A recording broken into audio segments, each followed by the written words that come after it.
یہ حد درجے قبولیت کی علامت. ایمان کے مختلف مراتب ہیں. الایمان یزید و ینقص، ایمان گھٹتا بھی ہے بڑھتا بھی ہے، کمی زیادتی ہوتے رہتی ہے، اتار چڑھاؤ ہوتے رہتا ہے، لیکن قابل قبول ایمان وہ ہیں جو صحابہ لے آئے.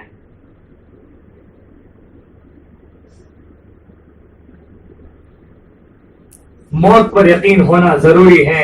دنیا تو ایک وقتی زندگی ہے. اللہ تبارک و تعالیٰ نے خود خطاب کیا ہے، تم یہ نہ سمجھ بیٹھو کہ تمہیں جو ہے یہاں ہمیشہ کے لیے رہنا ہے اور ایسے ہی ضائع کرنے کے لیے وقتوں کو بھیجا گیا ہے. یہ مطلب نہیں ہے وَأَنَّكُمْ إِلَيْنَا لَا تُرْجَعُونَ، تم تو میرے پاس لوٹائے جاؤ گے، واپس کر دیے جاؤ گے. یہ دائمی زندگی نہیں ہے. دائمی زندگی ابد الآباد کی زندگی آخرت کی زندگی ہے.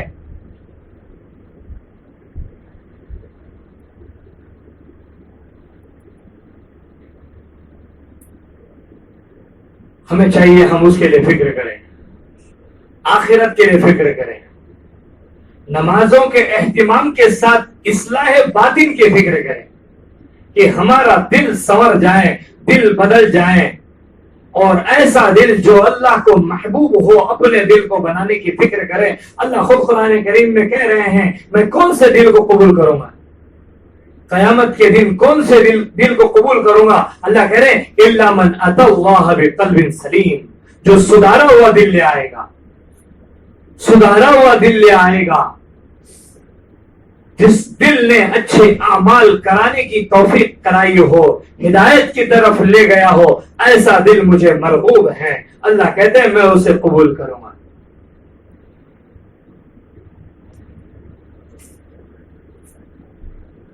تو دنیا کے جانے کا وقت جب آئے گا، دنیا سے گزر جانے کا جب وقت آئے گا، کوئی کسی کا پرسان حال نہیں ہوگا. ہر کسی کو اس وقت اپنی پڑی ہوتی ہے. ہر کوئی جو ہے اپنی پہچان بتانے کے لیے آتا ہے.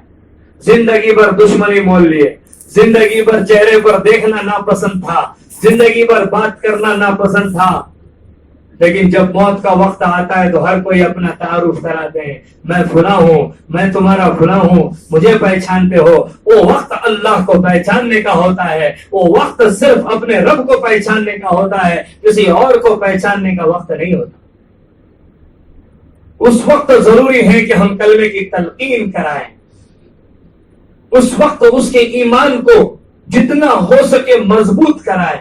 اس لیے کہ جب ملک الموت، موت کا فرشتہ روح قبض کرنے کے لیے آتا ہے، حدیث پاک میں آتا ہے، مشکات کی روایت ہے کہ موت کا فرشتہ جب حاضر ہوتا ہے اور روح قبض کرنے کے لیے کسی نیکوکار کے پاس چلا جاتا ہے اور اس کی روح قبض کرنی ہوتی ہے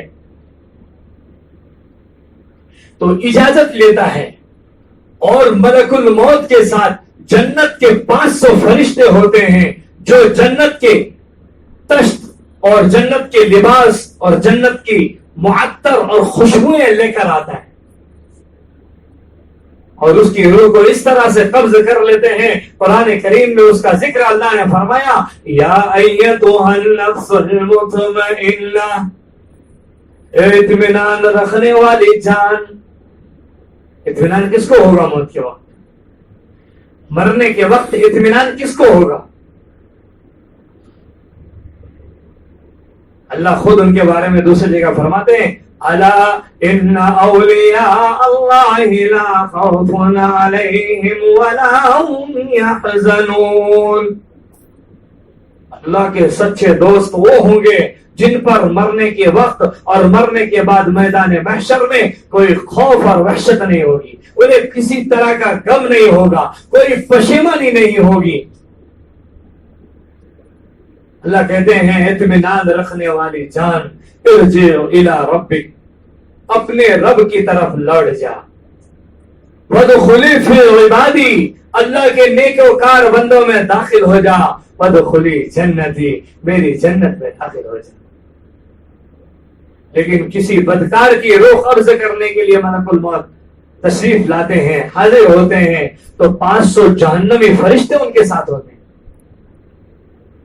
اور بدنما شکل ڈراؤنی شکل، ایسی حیات ہوتی ہے کہ انسان دیکھ نہیں سکتا، بلکہ دیکھ کے ہی آدھا ختم ہو جائے.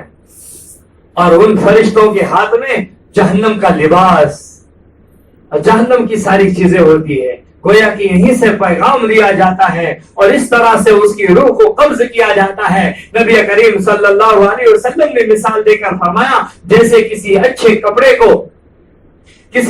کپڑے کو کانٹے دار درخت پر ڈال دیا جائے اور پھر اس کو کھینچا جائے، جس طرح سے اس میں تکلیف ہوتی ہے اس کی روح قبض کرنے میں اس طرح سخت تکلیف ہوتی ہے. ہمیں چاہیے ہم اپنے دل کو سنوارے، اپنے دل کا جائزہ لے، اس کا محاسبہ کرے. حدیث پاک میں فرمایا الکیس من دان نفسہ، عقل مند سب سے بڑا ہوشیار دانا انسان وہ ہے، سب سے بڑا عقل مند. ہارون رشید کے زمانے میں ایک بزرگ تھے بہلول نامی، بہلول مجذومی رحمت اللہ علیہ. ہمیشہ بس اللہ کی یاد میں پاگل. حدیث میں آتا ہے اللہ کا ذکر اتنا کرو اتنا کرو اتنا کرو کہ لوگ خود آپ کو پاگل کہنے لگے، لوگ تمہیں پاگل کہنے لگے، اللہ کا ذکر اتنا کرو. لیکن ہونا یہ چاہیے کہ جب ذکر کریں تو اس کے لیے کسی بزرگ کا سہارا بھی ضروری ہو، ان کے سائے عاطفت میں چلے، جو اوراد دے اسی کو کرے، جو وظائف دے اسی کو کرے.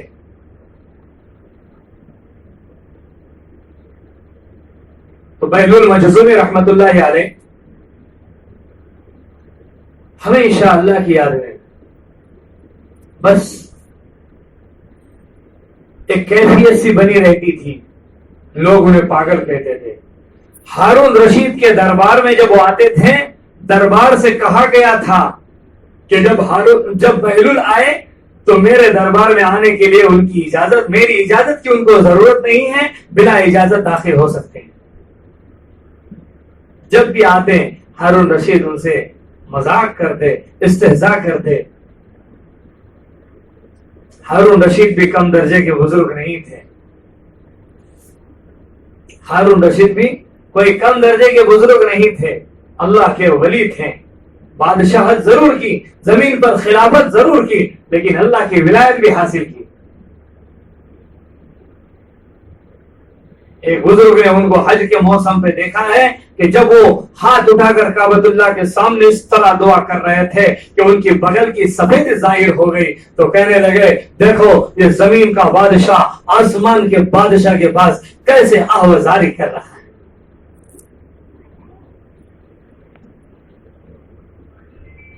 ہارون رشید نے ان سے استہزاء کیا اور کہا کہ بہلول یہ لکڑی آپ کے پاس رکھ دینا، اور آپ سے بڑھ کر کوئی بیوقوف آپ کو دنیا میں ملے تو اسے یہ میری امانت دے دینا. بہلول مجذومی رحمت اللہ علیہ نے اس کو برابر سنبھالے رکھا. جب پتا چلا کہ ہارون رشید کی وفات کا وقت قریب ہو چکا ہے، دوڑے دوڑے دربار میں آئے اور حاضر خدمت ہوئے. بادشاہ سلامت، کہاں کا سفر ہے؟ ہاں ایسا سفر بہلول، ایسا سفر جہاں سے کوئی واپس نہیں آتا. کہا ہارون رشید بادشاہ سلامت، اس سفر کے لیے آپ نے کوئی تیاری کی؟ آپ کا لشکر آگے بھیجا جو جا کر آپ کے لشکر کے لیے تیاری کرے، آپ کے آنے سے پہلے سارے انتظامات کرے. کیا اس کے لیے کوئی اچھا سا توشہ تیار کیا؟ ہارون رشید کہنے لگے بہلول کیا پاگل بنا ہے، اس وقت بھی آپ مذاق کر رہے ہو، یہ مذاق کا وقت نہیں ہے، یہ میرا آخری سفر ہے اور آخری وقت ہے، میرے دنیا سے جانے کا وقت شروع ہو چکا ہے. یہاں ایسا سفر ہے جہاں سے کوئی واپس نہیں آتا اور کوئی کسی کے ساتھ نہیں جاتا. بہلول مجذومی رحمت اللہ علیہ نے وہ امانت ان کے سپرد کر دی کہ یہ لکڑی یہ آپ نے میرے پاس امانت رکھ دی اس لیے کہ مجھ سے بڑا بیوقوف کوئی دنیا میں ملے تو اسے دے دوں.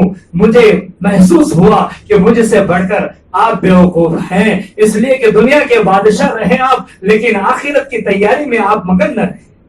ایسے سفر پر جا رہے ہیں جہاں سے واپسی کا نام و نشان نہیں ہے، جہاں کوئی آپ کے ساتھ جانے والا نہیں ہے، اور آپ نے کوئی تیاری نہیں کی ہے، یا آپ کے عمل آپ سفر۔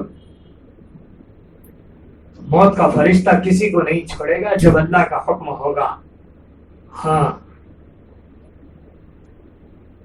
جب موت کا فرشتہ آئے گا کسی کو کوئی تاخیر کی گنجائش نہیں ہوگی، کوئی فرصت نہیں ہوگی، کسی سے کوئی ملنے کے لیے موقع نہیں دیا جائے گا، کوئی گارنٹی نہیں کب آ جائے کوئی گارنٹی نہیں۔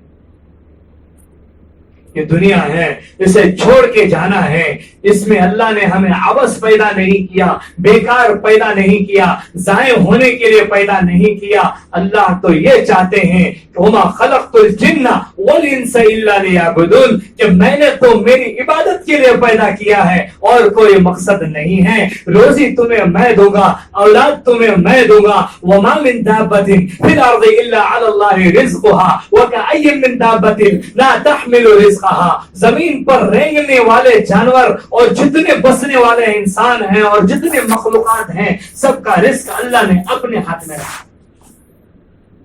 ہمیں چاہیے ہم آخرت کی فکر میں لگے، ہر وقت اپنے اعمال کا جائزہ لے۔ میں حدیث ذکر کر رہا تھا آپ کے سامنے، نبی کریم صلی اللہ علیہ وسلم نے فرمایا الکیس من دان نفسا، سب سے بڑا عقل مند اور ہوشیار دانا انسان وہ ہے جو اپنے نفس کا محاسبہ کرے۔ ہمارے بزرگ فرمایا کرتے ہیں کہ ہمیں کسی کا ڈر نہیں دنیا میں، نہ حکومت کا، نہ پولیس والوں کا، نہ شیطان کا، نہ کسی کا، صرف ہمیں ڈر ہے تو اپنے نفس کا۔ یہ نفس کب گمراہی کی طرف لے جائیں اور اللہ سے دھوکہ دے دیں، اور کب جو ہے اللہ سے گمراہ کر دیں، یہ خبر نہیں کسی کو۔ الکیس من دان نفسا، اپنے نفس کا محاسبہ کرنے والا سب سے بڑا ہوشیار۔ روزانہ تھوڑی دیر کے لیے ہم غور و فکر کریں، آج دن بھر میں نے کتنے نیکیاں کیا اور کتنے گناہ کیے، اور سونے سے پہلے تھوڑی دیر کے لیے اللہ کے حضور حاضر ہو کر توبہ کر لیں، استغفار کر لیں اور سو جائیں۔ نبی کریم صلی اللہ علیہ وسلم دن بھر میں 70 مرتبہ استغفار کیا کرتے تھے، جبکہ وہ معصوم تھے اور نبیوں کے سردار تھے، امام الانبیاء تھے، جن کی بدولت دنیا بنائی گئی تھی۔ اللہ تبارک و تعالی ہم سب کو عمل کی توفیق عطا فرمائیں اور آخرت کی فکر نصیب فرمائیں۔ دنیا میں آنے کا مقصد اللہ تبارک و تعالی ہم کو سمجھا دے۔ وآخر دعوانا ان الحمد للہ رب العالمین۔